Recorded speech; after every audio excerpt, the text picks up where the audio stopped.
यहाँ उपस्थित आदरणीय निर्णायकगण और सभी विद्वजनों को मेरा नमस्कार। मैं ईशा लट्ठा अक्षर इंटरनेशनल स्कूल से आप सभी के समक्ष बात करने आई हूँ उस भारतीय सपूत की जिसने चराचर जगत में मानवता को भी आलोकित किया।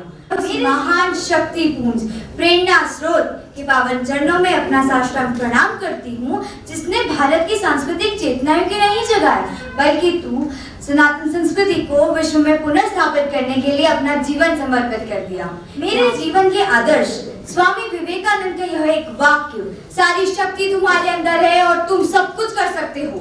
स्वामी जी के इस वाक्य ने मुझे सिर्फ आंदोलित नहीं किया बल्कि मेरे अंतर मन को उद्वेलित भी कर दिया। मनुष्य अक्सर अपने आप को कमजोर समझ बैठता है। अपने विचारों के छलावे में वो अपने आत्मबल को भूल जाता है। वो भूल जाता है कि वो क्या कर सकता है। वो भूल जाता है कि वो सर्वश्रेष्ठ है, सर्वशक्तिमान है।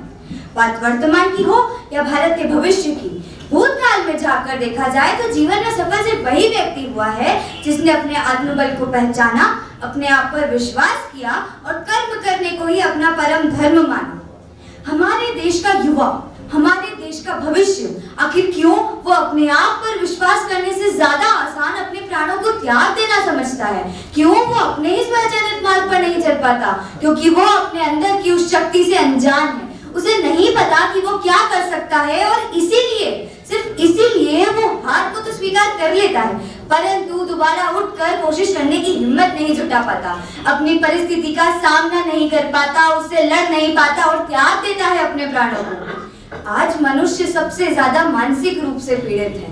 भारत में लगभग 6 से 7 करोड़ लोग भांति भांति प्रकार की मानसिक बीमारियों के शिकार हैं। दुनिया की दौड़ भाग में, दुनिया की होड़ में मनुष्य अपने ही मन से हार गया है क्योंकि वो भूल गया है कि सारी शक्ति उसके अंदर है और वो सब कुछ कर सकता है। ऐसी परिस्थिति में हमें जरूरत है लक्ष्मीबाई जैसी रानी को याद करने की, विनेश फोगाट जैसी खिलाड़ी को याद करने की, वीर सावरकर जैसे सपूत को याद करने की और याद करने की हर उस भारतीय को जिसने अपने अंतर्मन की आवाज को सुना, अपने आप पर विश्वास किया और नामुमकिन को भी मुमकिन करके दिखाया।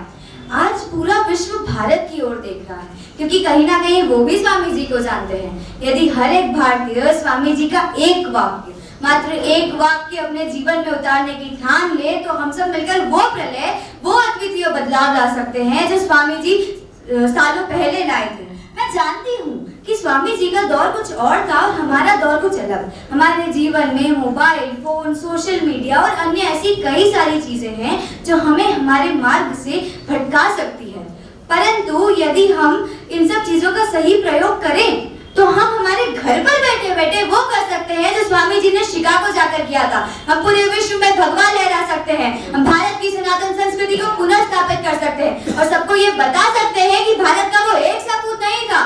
भारत में ऐसे करोड़ों स्वामी विवेकानंद है जो इस विश्व का नेतृत्व करने को तैयार है। अब मैं चरण पंक्तियों के साथ अपनी वाणी को विराम देना चाहूंगी। सनातन संस्कृति के हितार्थ वह न अर्जुन फिर बना पाठ, निज गौरव का भान लिए, मन में एक लक्ष्य भान लिए, तब पड़े कदम शिकागो में, तब जागा सनातन लाखों में, तब जागा सनातन लाखों में। जय हिंद, जय भारत।